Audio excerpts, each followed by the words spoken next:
Well, our political correspondent Louise Stewart is here with me now. A whole raft of reforms today, and we'll go on to some of the other ones a little bit later. But I suppose the most eye-catching ones really concern welfare.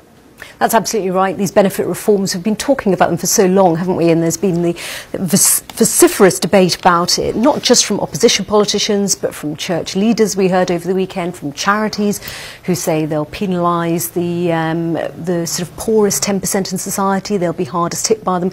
But this is something that this government believes in and has tried to drive through from the beginning. Ian Duncan-Smith, the Work and Pension Secretary, believes that they will make it fairer and it will ensure that work always pays, so those in work will be better off than those living on benefits. And the point they're also making is that these changes introduced today, including changes to the taxation system, which will see the point at which you start paying tax actually increase to almost 10,000, will mean that 9 out of 10 people will actually be slightly better off. So although there is no doubt they are looking to reduce the benefits bill, they say they're doing it because that was unsustainable. They can't carry on with spending on benefits at the level it is. To put that in context, 1 in every £3 the government spends is on benefits or pensions.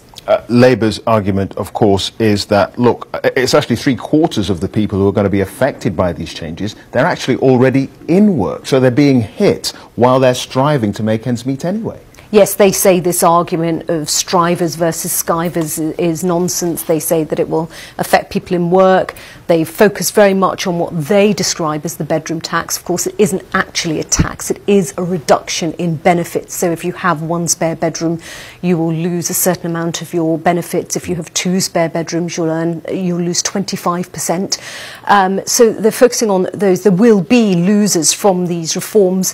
I think it will take some time before. We've seen lots of examples, haven't we? But I think it will take months to bed in, as any major reform does, and it will take some time before we see who really are the winners and losers out of these significant changes. Very significant. Okay, Louise, thanks.